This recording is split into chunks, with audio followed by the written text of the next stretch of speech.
Hi, hello everybody. Thank you for joining us. Great to see so many of you on the session with us today. Really pleased you could join us. I'm Sophie, I'll be moderating today before I pass over to our speaker, James Lupton. Today's focus is on AI and specifically creating business value with AI.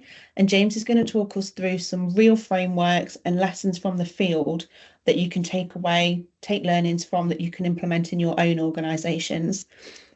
As ever, I've got just a couple minutes housekeeping and a get to know us before we dive into the meat of the content today. I can see that you're all on Teams. You'll notice everybody is on mute with cameras off. That's just to give everybody the best audio quality. If you could just move over one slide for me, James, please. Thank you. So you've got James and I speaking. James is our Chief Technology Officer. And as I said, I'm Sophie and I'll be moderating today. James is leading our AI practice at Cynozure. So he's seen lots of things in the field and consultancy side that have worked well, and we'll be sharing some of those do's and do nots with you today. We will have time at the end after we've gone through some of those lessons and frameworks to take some questions. I think on the next slide, you'll see where you can ask questions if you want to do so. And I really would encourage you to do that. Like as you go through, I'll see them all, I'll acknowledge them all, and we will have some dedicated time at the end to take any Q&A. We know this topic always sparks a lot of debate and people tend to have questions on it. So any and all that you've got, I know James will see that as a challenge, so go for it. And we've got the chat as well, so just give us a hello, tell us what you think in there, let us know where you're calling from. Be good to see who we have in the call. So I think some people have been on a few of our webinars before. We've certainly done quite a few of them in November. We've done a full November series. So you might already know who Cynozure are and what we're about. If you don't, I've got a couple bits of info that will show you what Cynozure do, how we work and who we work with, which is just on the next slide for me, James. Thank you. So we are a data and analytics strategy company, and we support organisations to be the best that they can be with data. So helping them to get to the next level up their data on both an organisational level and a personal level as well. So we do work with individuals and data teams and executive teams on this. We cover all areas of data right from strategy all the way through to implementation. I've got a couple of examples of that we can share with you on the screen. So whilst we're talking about AI specifically today, some of the things that we do for our clients are focused very much on strategy, figuring out what we should be doing with data, and then lots into the how and implementation as well. And if you've been with us this month on our November webinar series, you'll have seen that we've covered topics like data management, like data platforming and data culture. Today specifically, we are looking at AI and real use cases. So thank you for joining us on that. I hope that there's lots of conversation starters in there. Perfect. So you can just flick forward one more time. It's the last time I'll say this on this call, I promise. So James is bringing all of his experience that he's seen with our clients from his time before Cynozure and from what he's seeing out in the sector from people that we talk to and work with that are implementing AI currently. We take this from a broad industry perspective. So we've worked with clients, a couple on the screen at the moment, we've worked from clients from all different industries and different locations. So anything from education to charity to retail to finance. There's lots of different use cases in there, and we've peppered some real examples into the content today, which is hopefully really entertaining and really useful for people. So really pleased to dive in. I think that means then, without further ado, James, I'd like to just open the stage up to you and let you dive in. Brilliant. Thank you, Sophie. Thank you. Right. So, Sophie said we're here today to look at, what can we learn from others who've gone before us with AI, and how can we apply that to ourselves? So as we go through today, I'm going to be talking about different examples and mixing that with our AI framework and how we can try and learn from those and improve how we each approach delivering AI within our organization. But I guess just to set the scene a bit first and kind of reflect on how have we got to today, what's been happening over the past few weeks, months, and years in this space. AI as a topic has been around for a very long time. I've got a slide in one of my packs that I use when I'm talking about this that shows, its origins right back to the 1950s and before.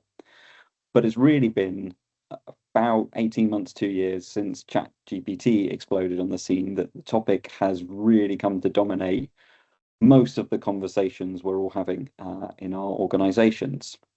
And over that last sort of 18 months or so, I've definitely observed and have discussed with sort of many people in different roles, and then they seem to have shared the same experience, a change in where we're at.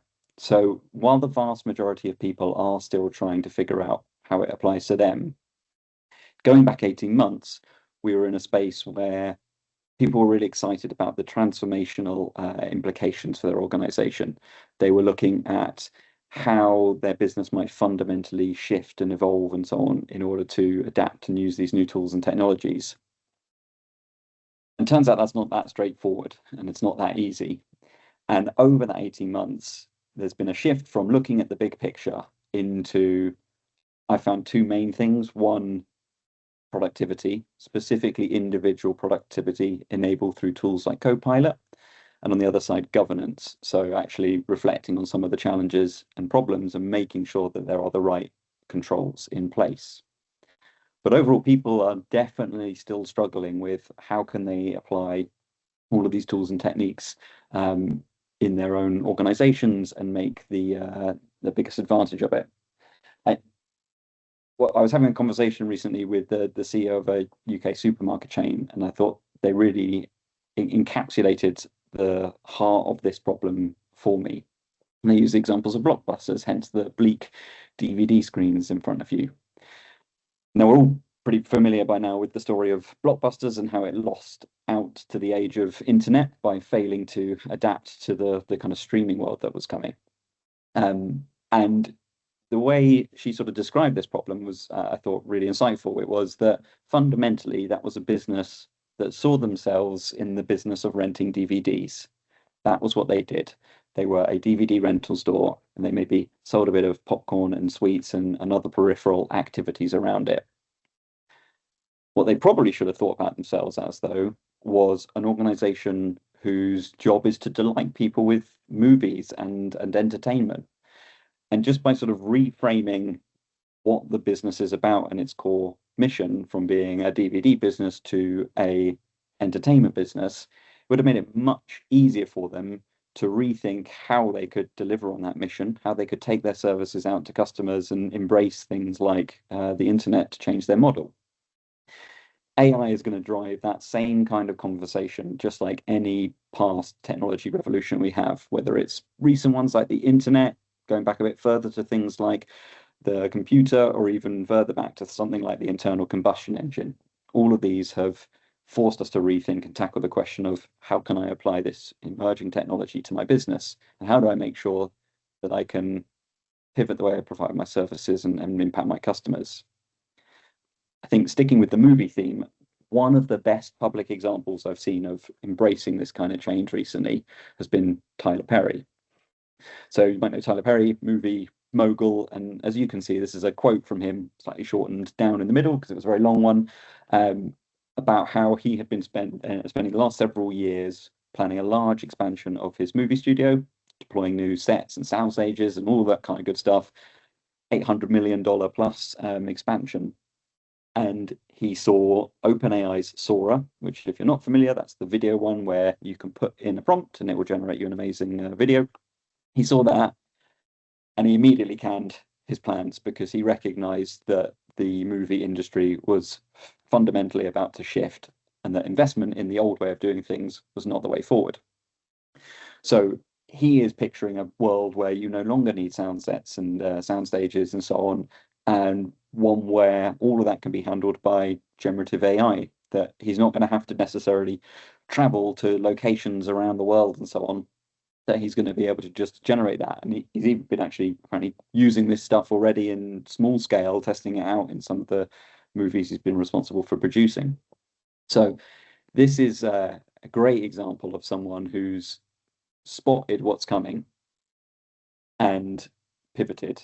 Now, something like the movie industry, perhaps really more straightforward to see how that is immediately going to be impacted and why you might need to do something different. It's not always clear cut for the rest of us. For some it is, and you can look at the success and failures of a number of businesses on the stock market that have been dramatically impacted by the advent of AI, as investors have either decided there is or isn't a clear way forward for how they're going to leverage it.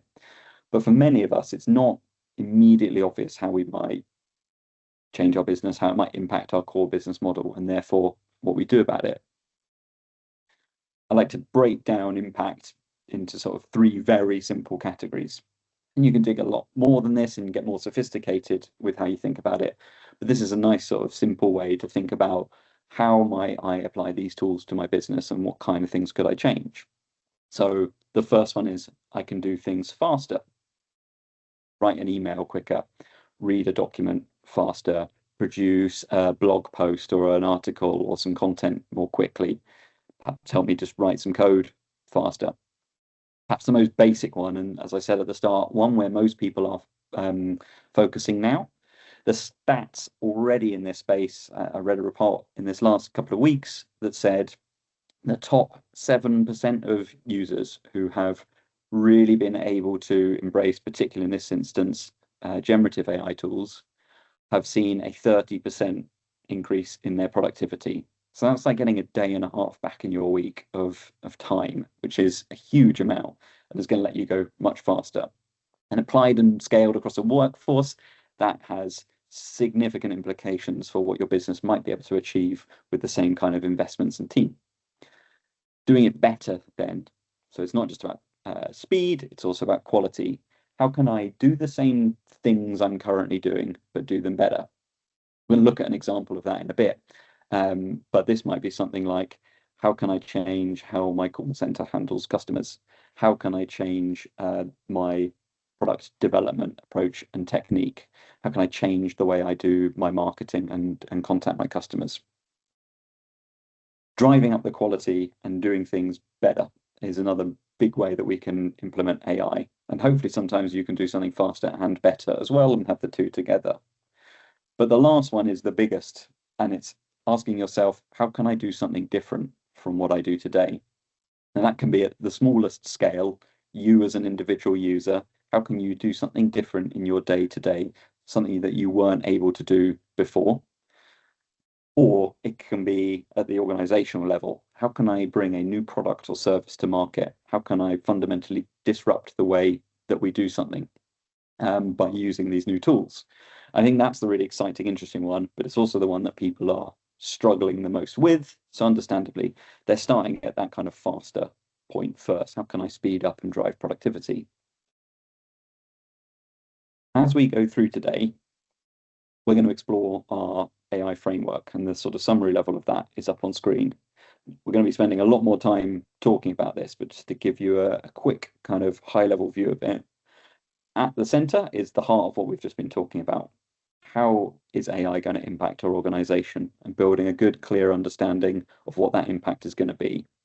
Moving out from there, we've got the strategic alignment and integration. So this isn't just for sort of data folk in the room about data strategy and technology strategy. This is fundamentally, what do we need to change in our business strategy when it comes to investment, when it comes to R&D and product development and anything else that's relevant? How can we actually integrate AI into that overall strategy?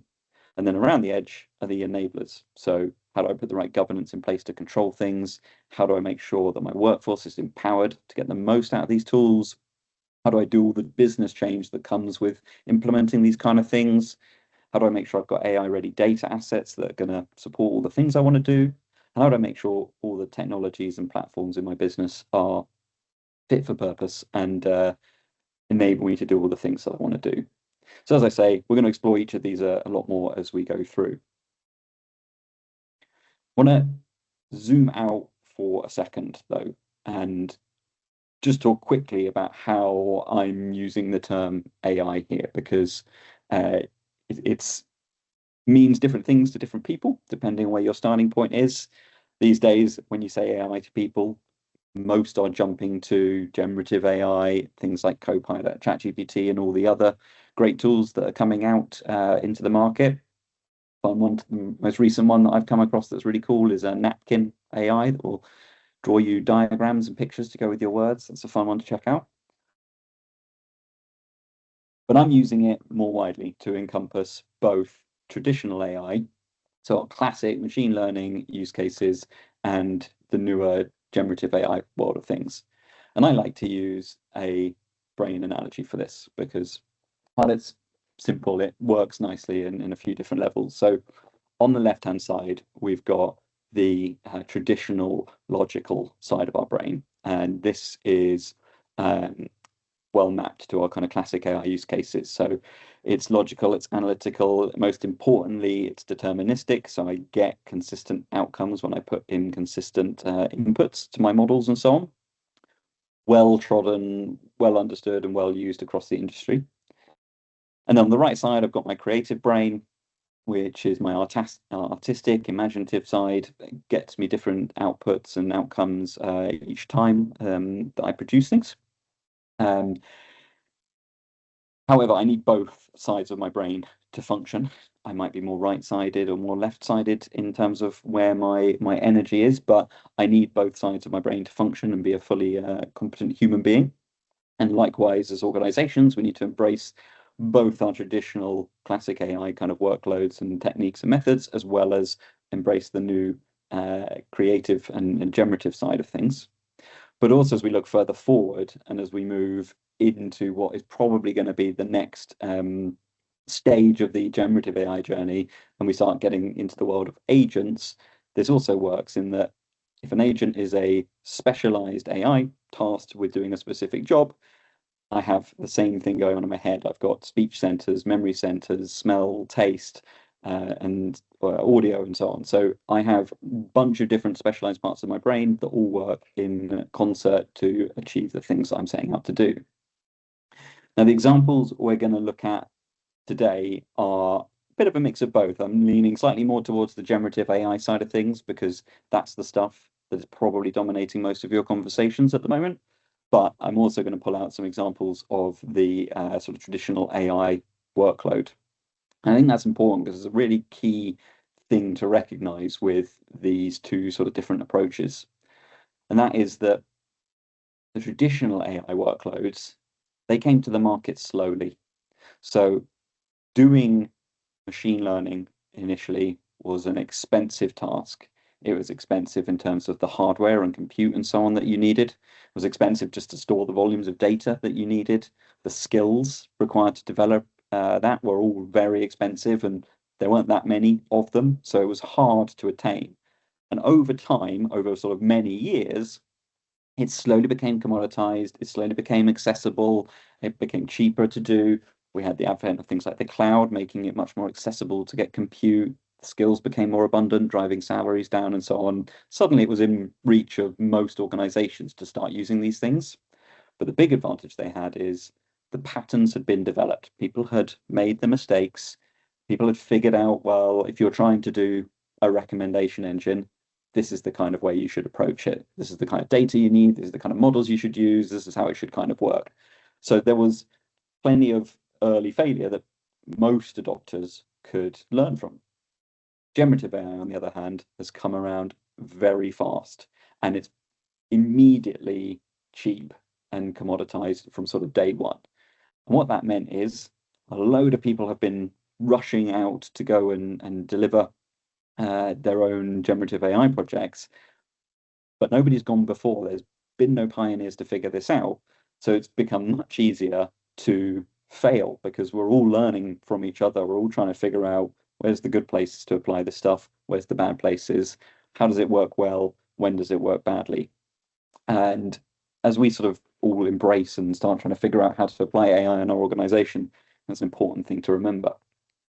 So we're now going to look at 5 examples from industry of both successes and failures applying AI in their organizations, and look at what lessons can we learn from each of them against the framework I was taking you through earlier. So the first one, irresponsible AI. And you might have read about this one at the time in the news. This was back in February this year, and Air Canada. So we had a young chap called Jake Moffat, and unfortunately he'd lost his grandma and was having to travel for the funeral. So he went to the Air Canada website, and they had deployed a generative AI chatbot on there. They'd obviously been relatively quick off the mark in the grand scheme of things, of getting something out there in front of their customers. And he consulted it, and he asked it about their bereavement programs and how did it work, what was accessible. And it informed him that what he could do was he could buy his ticket and then apply within 90 days for the bereavement discount that they offered on tickets. So great. He buys his ticket, he flies off to his grand's funeral, and then he goes back to get his discount on the flight. Air Canada say, well, no, that's wrong. You have to have applied for the discount before you fly, before you travel, before you buy your ticket. So unfortunately, we can't give you any money back. You don't get any discount, which he didn't take lying down, and he took that to court, to a tribunal, and was seeking damages to cover that cost of his flights. Now, Air Canada initially responded by saying, well, we're not responsible for what our AI chatbot says. You can't hold us liable for the information that it's provided you, which we can all probably agree is not really a tenable position to hold. And the tribunal that this was taken in front of, they agreed, and they asked or forced Air Canada to pay a fine and cover the costs and so on as an outcome there. It wasn't very much. We're talking like $1,000 or so in damages and so on that they had to pay, as well as covering the airline ticket in the end.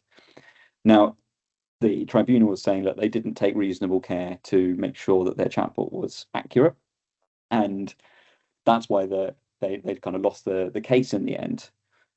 Now, and this isn't really about money. That's a very trivial amount of money for a large airline, a couple of $1,000s.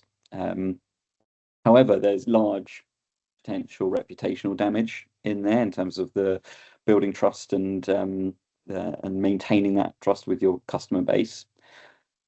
Maybe they were testing the legal situation out there. Potentially this was an attempt to actually look at setting some precedent in the law, trying to make sure that they weren't held accountable. But ultimately, it's a pretty bad look for an airline to be saying, well, you come to our website, you've used the services we provided, but you can't trust what's out there, and we're certainly not going to cover you if you do listen to them. Now, we'll talk about another customer services case in a couple of use cases time, which is kind of the opposite of this one and done much better. But I think here, looking at, at the visible customer impact and reputational damage that can come from these things is nicely highlighted by how irresponsible Air Canada were with handling this. So kind of for the AI framework element, and then bringing this to what can we learn about it, I want to focus on the AI governance element of it. I'm sure there's other bits of this model that will apply to them, but that's the one we're going to focus on this one.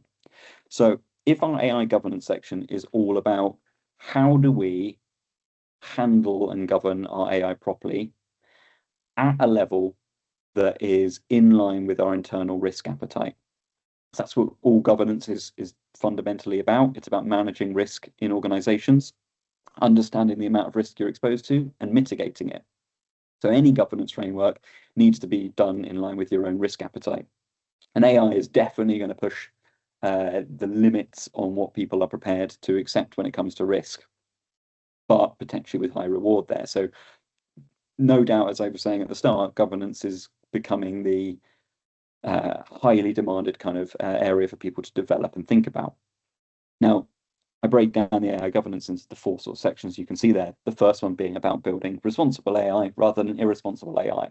So how can you build ethical, transparent, well-managed approaches to AI in your organization, and kind of need to make a decision about, are you just going to go for the minimum legal requirement that you are perhaps required to do versus something that is in line with your own values and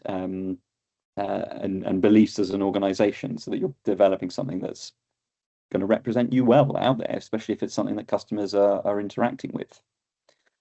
You've got the legal and compliance angle. So obviously we've seen things like the EU AI Act coming out, and no doubt we're going to see other legislation coming down the line, both within specific industries and more broadly, that's driving a minimum level of compliance that people need to be able to demonstrate. We need to think about the governance and the policies that we're going to put out there and make sure that we have the right approaches in place, just like we do, whether it's HR policies or information security policies and anything else that you might be governed by in an organization. And ultimately putting in place or integrating AI into our current risk management frameworks to make sure that we are delivering something that's in line with our risk appetite. Something that I'm starting to call out to people and point out as a good place to start with this stuff is, if you're not familiar, the International Standards Organization released ISO 42001 11 months ago, December 23. If you're familiar with ISO standards, a couple of the big well-known ones that most people will have come across are things like ISO 27001 for information security. You've got ISO 9001 for quality. So there are a number of different standards out there, hundreds, if not thousands, and 42001 focuses on AI and building an AI management system. This is a great place to start if you're looking at, well, what kind of things should I be considering in order to make sure that I'm doing this stuff well and protecting myself from the kind of reputational damage and issues that we might see coming out of Air Canada here. Really important one, and something that's good to start on early. So our second example from out there in the industry is one from the legal world, and again, this is probably one that you might have come across. Now, the legal industry as a whole is one that seems to be fairly rapidly embracing AI, and it's coming in a few forms. I have some customers in the legal sector, and they're building internal tools to empower their lawyers with things like research and contract drafting and those kinds of workloads. But you've also got platforms that are going out externally, such as forget the name of it, but ones that are self-service legal platforms. So that instead of going to a human lawyer, I can perhaps consult an AI bot and use that as my lawyer. So it's a sector that is going to be kind of probably significantly transformed by AI. Now, in this case, this is a much smaller scale, and this was sort of one of the early victims for generative AI usage. So Stephen Schwartz is our lawyer in question here, and he was preparing for a case to sit in front of a judge and needed to go and research a number of cases in order to back up and provide the previous case law that he could build his defense around. He'd been introduced to ChatGPT and thought, great, this looks really good, and went away and got it to come up with and help him find 5 or 6 different cases that backed up his argument.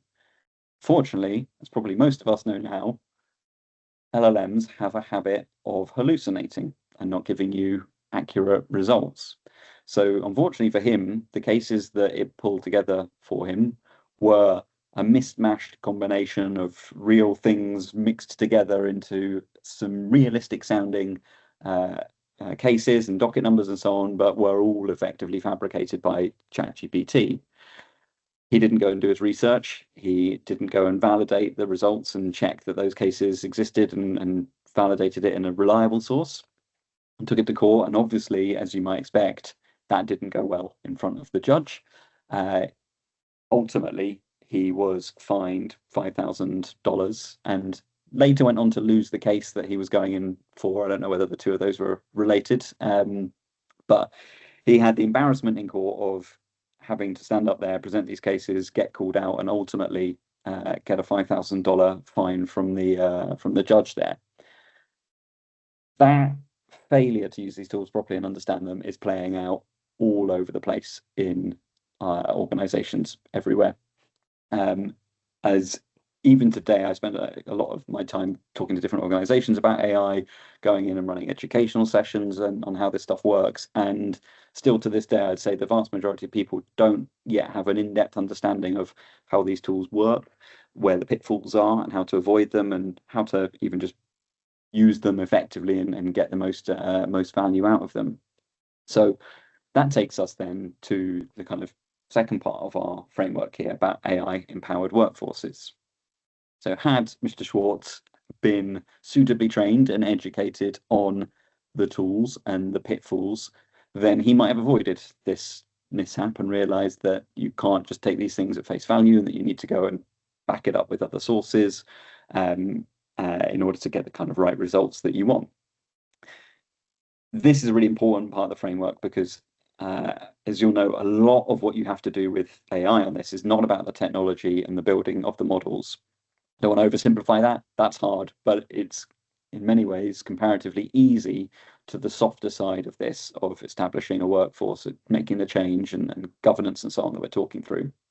So in the AI-empowered workforce space, we need to be thinking about how we can get good AI training programs in place. How do we make sure we upskill people with the right level of understanding about how these tools work, what's appropriate to use them for and what isn't appropriate to use them for?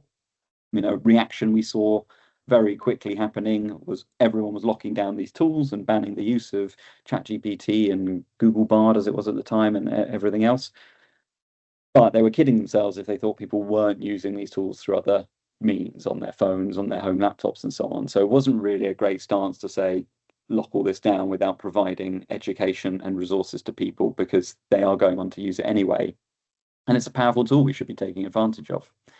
And that goes not just for the LLM world, but even if we're using other AI-driven tools that use traditional machine learning workloads, it's still important for people to have an understanding of how those things work. Indeed, to the point that the EU AI Act has some specific literacy requirements when it comes to people involved in AI-driven workloads in their organization. So having a great training program, getting people upskilled, really important so that everyone can kind of take advantage of that productivity and quality boost that this can bring to everyone. There's new skills and roles that are required there. So actually, how can I hire differently and with those training programs upskill people with new skills? That same, in fact, not the same supermarket. I was talking to a large automotive's financial services department, chatting with the CFO about this, and they had just run a training course on their internal version of ChatGPT that they were running for 100+ accountants.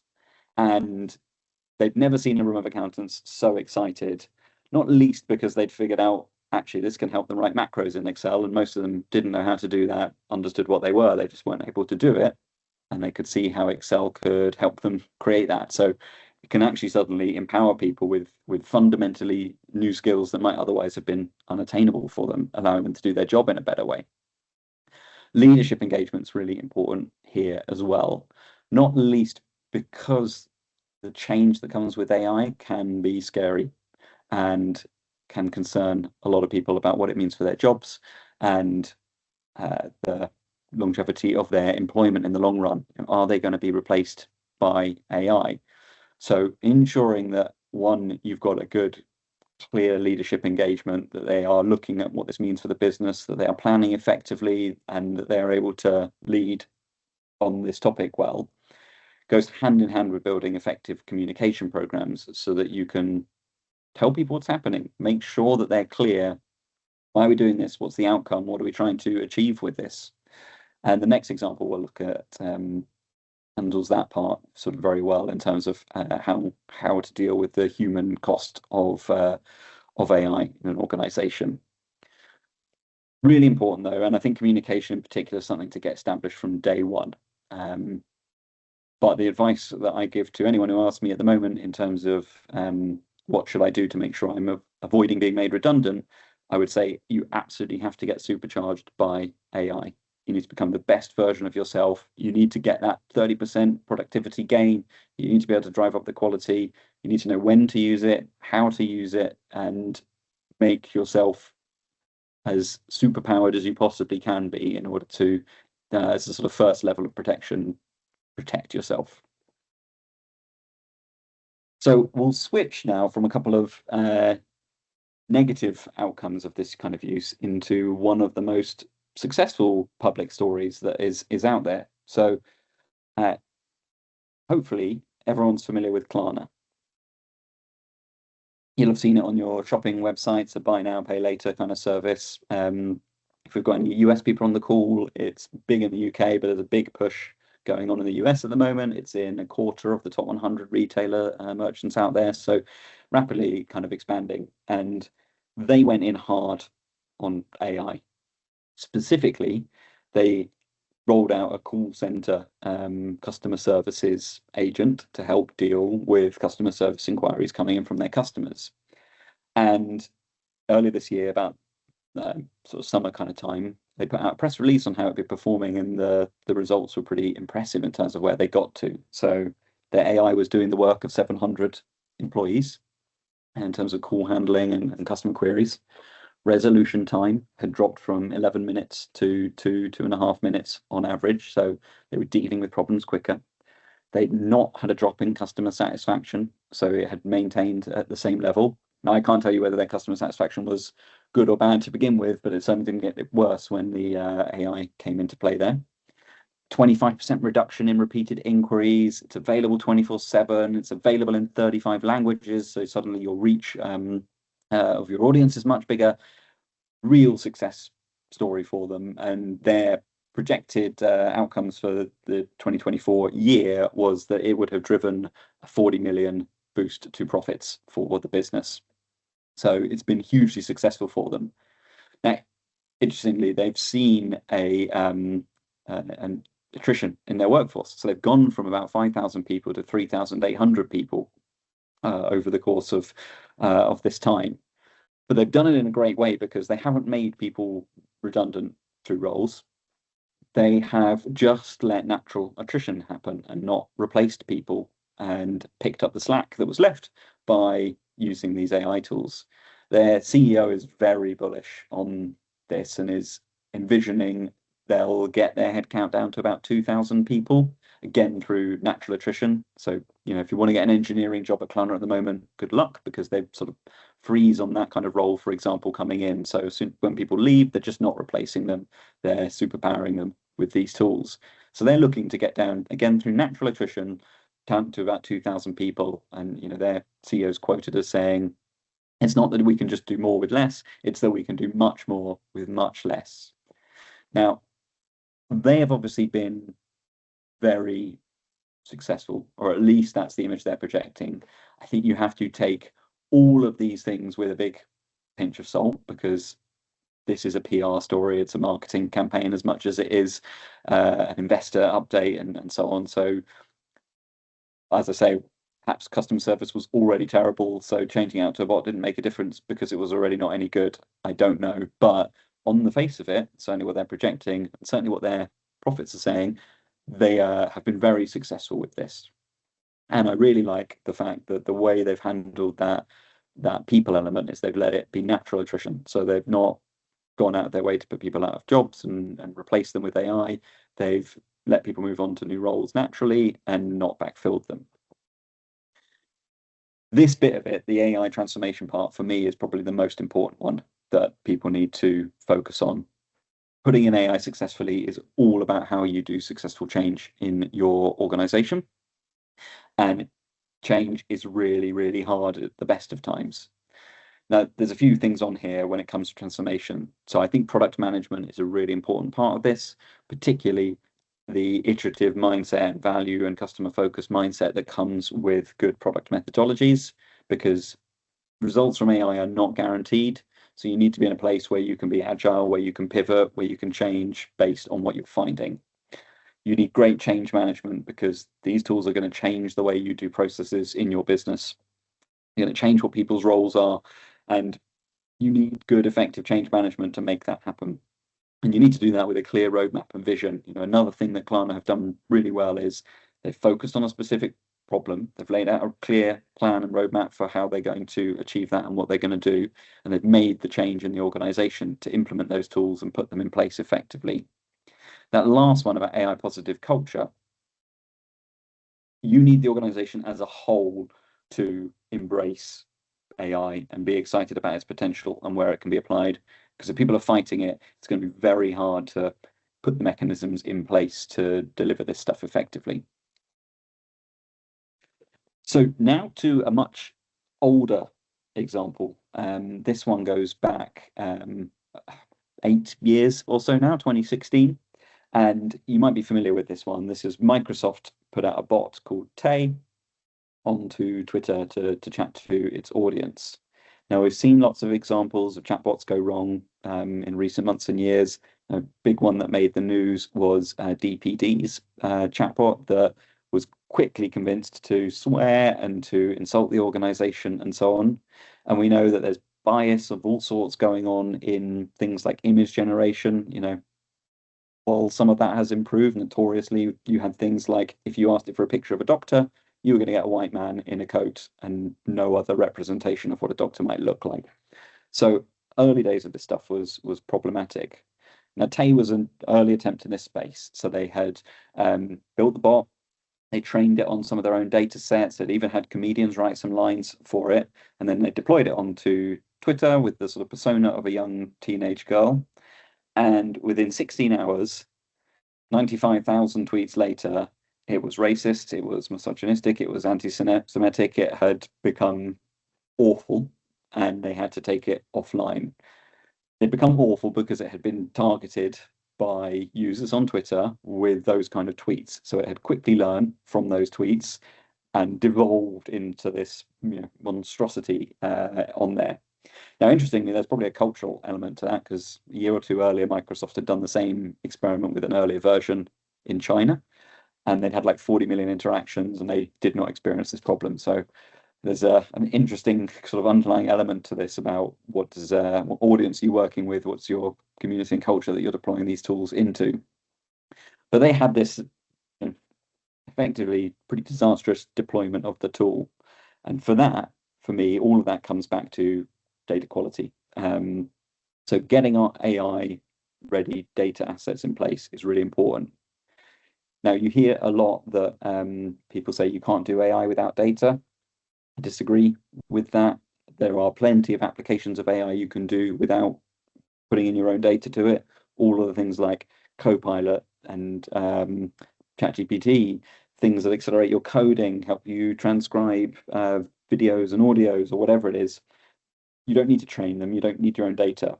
But those are commodity tools that everyone are going to have access to. So if you want to differentiate yourself, you've got to have your own data, and you've got to, in the long run, use that to differentiate yourself from everyone else, because that's the unique edge that you have. Now, that comes down to things like collecting the right data. Suddenly, we're in a world where we need to collect different data sets than we might have historically. So ones that perhaps we ignored in the past because we couldn't use them, they weren't relevant, are now becoming of interest and could be quite powerful. The supermarket I was talking about earlier, I was chatting to their CDO. We were talking about, you know, using CCTV in stores to do AI vision kind of problem statements, and he was highlighting that currently all of the video footage from stores is on fairly low quality cameras and gets stored on a disk in each of the individual stores. So there's no real way to access that information at scale in order to do what could be some really clever analysis of customer journeys in stores in order to optimize store layout, for example. So collection, we need to think about what is it we need now that we haven't previously had. We've then got things like, I'm going to have to store it in different ways, in different shapes and different forms, because I'm dealing with different mediums. I've got new privacy and security challenges that are getting highlighted. One of the big problems with Copilot's rollout has been that most people's SharePoint isn't effectively secured, and suddenly you've got a tool that makes it all way easier to find things on there. So you've had this hidden privacy security problem suddenly exposed by these new tools. But data quality is kind of king here. And as Microsoft learned, the results are only as good as what you put in there. So making sure we've got really high quality data going into our models is more important than it's ever been, and one not to keep the eye off. The basic, fundamental, good data management world is as relevant as it ever has been. So our last example is Spotify. And we're coming up to the end of the year. For every Spotify user, you might know that you get your Spotify Wrapped, which tells you all about your year and what you've been listening to and how you compare to others and so on in there. And the thing I like about the way Spotify has approached using machine learning, and typically that's been our classic left brain machine learning workloads, is that they're sort of boring with it. It's kind of not that interesting the way they've used it, but they've made it so fundamental and core to the product. It's made them very successful. Now, they've followed similar techniques and approaches to people like Netflix, who used recommendations to maximize their limited catalog in the early days in order to retain users and keep them coming back to the app while they built out the deals with movie studios. Spotify did a similar thing, and they've got it all over the place, from your recommended playlists and your weekly mixes and your daily mixes and song radios to give you likewise songs. They're bringing in new things like transcriptions for podcasts and songs like that live, leveraging some of the newer generative AI tools for that. They've got sort of big annual events like Spotify Wrapped, all of which is smart analytic, AI-driven workloads. And they've just done a great job of building out that platform and capability and fundamentally embedding it into the product that is Spotify. Now, it's not without controversy. There's some emerging issues for them with AI bots, both generating music and listening to it and taking away from music creators, and how they tackle that might determine what their future looks like. But so far, they've really successfully deployed it. And I think they're a great example of that last AI technologies section, which is they've put in place the right platforms to process this stuff, to generate all these Spotify Wraps and playlists for everybody, and they've done it in a way that can scale effectively to meet demand. That business system integrations piece, this for me is going to be one of the big technology challenges that people are going to have to grapple with. You've built some smart AI, it's come up with some kind of outcome and result, but it's over here, and your CRM, your sales tool, your website is over here. How do I get these things talking to each other effectively, probably in real time as well? So I'm branching into things that many organizations haven't had much of a reason to tackle yet. So system integration is going to be really key. And with that, the tools that support like AI governance systems so that I can demonstrate good compliance with any legal regulations and governance I've got in place, and AI ops tools to help build, develop, and manage the life cycle of these platforms. AI ops, ML ops, I'm kind of using them interchangeably. Spotify have done just a fantastic job of building out that platform capability in a way that scales. So all in, there is an awful lot to do when it comes to delivering AI. And in the middle of that is the impact piece. You've got to understand, how is this going to impact my organization? Because if you don't understand that effectively, it's hard to make the right decisions around the edge. How much time, energy, and investment should you be putting into these things? Where should you focus your main energy and attention and so on? We've certainly not seen the end of the headlines in the news of people messing up with AI. Now, this is a lot to do. So the sort of last thing I'll leave you with before we move to some questions is, you don't need to do this all big bang. And right now, AI might feel like a distant priority for your organization, might not be something that you're rushing in to tackle, or that you're just sort of picking away at some small bits, maybe rolling out a tool like Copilot. But even if it feels a long way off, there are some things that you should start thinking about now and doing right away that will put you in good stead. And our level up framework, which if you're not familiar with it, is a way of sort of framing the journey that you need to go on with data, and the kind of key stages and breakthroughs that happen on that journey applies just as much to AI as it does data. So whether that's in establish, where I'm looking at AI, how it's going to impact me, I'm establishing some of the initial roles and responsibilities. Maybe it's prove value, where I'm doing my first MVPs or rolling out some policies, or as I scale and I roll out training programs and prioritize new data sets to collect, I can take a step-by-step approach to this and move at the pace that I need to, depending again on where that impact is. that kind of takes us to the end of the session. I think we've still got a bit of time, Sophie, for any questions anyone wants to throw in, or if we've had any through the session as we've been going along. Yeah, I've had a couple. Thank you for that, James. It was really interesting, and it's a really good mix of seeing where things have gone wrong and where things have gone well, because you usually get one side of the story, I think, when you see on social media. So thank you for that. There's a couple of questions that did come in. A really good one I thought was, if most AI POCs fail, how can I put myself in the best place to succeed with an AI POC?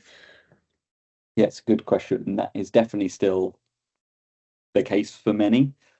And there's a few things I think you can do. And one of the first ones, though, mindset-wise, when you're approaching this, is proof of concepts are there to prove a concept. So they're expected, many of them, to fail, because not every concept we're going to do is going to be provable and is going to work. So just fundamentally from the start, setting yourself and your stakeholders up to understand this is about testing, learning, and finding the right result is important. But what you can do is things like, one, be really clear about the outcome that you're going after. What is it that success look like here, and you know, how will you know you've succeeded at the end? What does the win look like? I'd encourage people not to be too ambitious if they're just getting into this. It's their first things, is like, start smaller, start simple. You're going to learn lots as you go, and it's easier to start with something smaller and more straightforward as your first problem statement that lets you learn some of those things and overcome them as you go. And perhaps the last thing I'd say is look before you leap a bit. So I think sometimes people start on POCs before they know they actually have all the pieces in place to be able to do this, to like, do I have all the data that I need to solve this problem? And is it of good enough quality? And is it somewhere I can access it? So many things start and then realize, oh, we're missing a crucial data point and we've got no way to collect it. So the thing's failed. So that doesn't just go for data, but it could be about skills, platforms. Have you got the right relationships with customers in your business? You know, do you have the ingredients available to you to be successful with it? Brilliant. And one other one, I think you might have touched on it just there, but you've talked earlier in your presentation around the fact that a lot of organizations are still in that established phase for AI. What sort of things do you think they should be doing during that phase to set themselves up for success? Yeah. So there's lots. I've been building out our sort of framework underneath that to be like, well, what do you do against each of those different areas of the framework at each of those different stages? But perhaps some of the biggest things I'd call out would be getting a gap analysis on that governance piece first. So where am I right now when it comes to governance? How well do my existing policies, processes, etc., cover my risk, and where are my perhaps biggest vulnerabilities and problems that I might need to resolve quickly, lest I get caught out and get in trouble. That impact piece, so starting the research and the discussion about what does AI mean for our organization? How is it impacting our industry and others in the industry? Are there any first movers who are doing things that we maybe can look at and learn from? And you know, long term, over time, as this stuff improves, how do we see it affecting us? Good leadership team alignment and comms planning is then probably another major one, because this is the kind of thing where for many organizations, AI ownership isn't clear who it sits with. For some, it's the CDO, for others, it's in technology, and for others, each team is responsible for figuring out how it's going to apply in their particular part of the business. So getting your leadership aligned on what does AI mean for the organization and how we're going to go about tackling it, and then off the back of that, coming up with a clear comms plan so that you can actually tell people what's happening, you know, how can they get involved, and if necessary, why they don't need to worry, or why they maybe do need to worry about the implementation. Perfect. Thank you. And then I think we've got time for just one more. What sort of skills and roles do you think people should be thinking about when they're hiring or upskilling the team they've already got? Yeah, so it depends where you're going, I think is the answer to that. So kind of back to the impact piece and where you are prioritizing your time and attention initially. So perhaps you're really governance and risk focused, well, then I'd probably be looking at what kind of roles do I need to add to our risk and management, information security teams, and data governance, data management teams, and so on, in order to close down that risk. Obviously, there's a leadership level, so I'm making an assumption that there's some level of leadership in the organization. But I guess if you have no one leading this, you may need to bring in someone who is going to take ownership of this. Or indeed, if you are, say, a CDO and you're responsible for it, do you need to hire a head of AI in your team who's got experience to lead this if you don't personally? If it's about actually rapid development, innovation, prototyping of new ideas, then I'd be looking at data scientists and engineers and kind of development skill sets who can build things in there. And as we called out, the change and transformation piece of this is so important. So whether or not it's like one of the first roles you need to hire, I definitely think hire or engage within your business, you need to make sure that you are dealing with that change question and having people in place who can help guide the organization through that change. Perfect. Thank you. That was really insightful and really enjoyable. I hope for everybody else on the session with us today. Just as one last note before we wrap up on the hour, this session has been recorded and it will be shared with everybody who was on the call. If you do want to share that with anyone in your organisation that you think would find it useful, would find it enjoyable, you are most welcome to do so.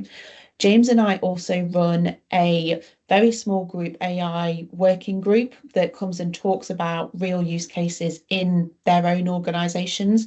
Again, it's a confidential, safe, closed environment, but if you'd be interested in that and would take value from that, again, you're very welcome to contact us, hey@cynozure.com, or you will get the recording from me, Sophie Swift, in any case, and you can let me know there. So I think all I've got left to say is massive thank you to you, James. That was really useful insight, and we really appreciate you sharing that with us today. And thank you to everyone who was able to join us this afternoon. Really glad you could make it. Hope you found it useful and that we'll see you on a future session in the not too distant future. Thanks so much. Have a good evening, everybody. Thank you.